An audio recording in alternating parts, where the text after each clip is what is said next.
So We Saw What You Started is a coastal mystery thriller set in a surf lifesaving club, and it's for young teen readers. It follows new boy Otto. He's a Californian surfer and he arrives in sleepy red sands and he joins a surf lifesaving club to try and fit in and make friends. Unfortunately, there's a series of suspicious fires. Otto is the primary suspect, and it's only local girl Millie who thinks maybe he's innocent, and she's willing to try and prove it. I've written this story specifically for young teens who are seeking something that feels a little bit older for them. So there's edgy teen voices, a very Insta-worthy setting, there's some humour, some complexities in character relationships, and most importantly, there's tons of action with dirt bikes on beach roads and late night ocean swims.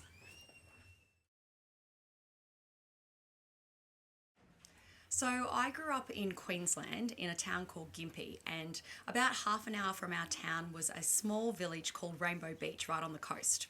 And every morning these kids would pour off the bus at school just before the last bell, and they'd be all, salty hair and sun-kissed skin, and they were just so cool, these kids, and they were all part of the Surf Lifesaving Club. And the thing I loved most about them was that they already were such a tight-knit group. They were a real team. So I loved that idea and to bring that into the book as the group of kids. Also, my own family has a really strong connection with the sea and surf. My husband has always been a surfer. He's also a surf lifesaver, and my own kids were enrolled as nippers in the program. So I've spent a lot of time on the beach watching. I'm not a surfer myself, but I certainly love the culture and I love the community aspect of it.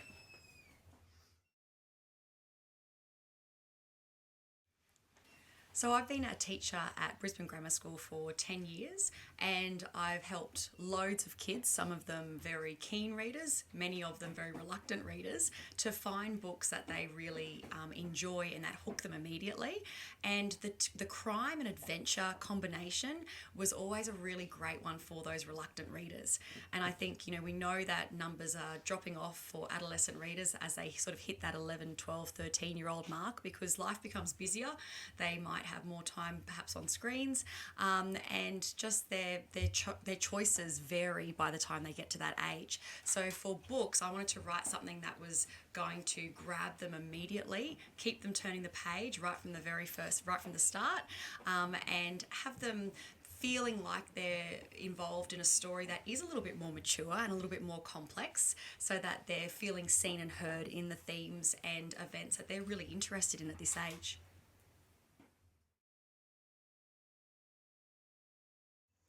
So the characters in this story are really good kids, but sometimes they make some really terrible decisions. And we know that that's also part of typical teenage life. Kids do often crazy things to keep their friends, and their social relationships are often the most important aspect of their decisions and in what they value in their lives. So I wanted to, meet that in the story, and to show kids that we understand that that's how it is, but also that it's really important to have great role models. And if things go wrong, that it is figure outable as long as you have someone you can turn to and ask for help.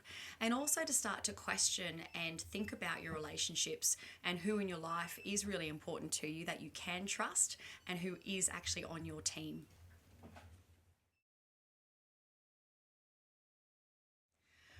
I'd sum this book up by saying it's a lot of fun. You're going to be on a journey with a lot of adventure and excitement. Hopefully your heart will be racing at times. You'll also be loving and wanting to visit Red Sands because it is such a beautiful place to be. You'll hopefully love the kids. They're cheeky and they're a bit mischievous, and they sometimes do some pretty crazy things, but at the heart they're always a really good human, and that's what I want to always promote with my characters. So I hope it's a fun read. I hope it challenges you, and I hope you feel like you're solving the crime with the characters, and most importantly, escaping for a little bit in a place that's really beautiful, and you're having a lot of fun whilst you do it.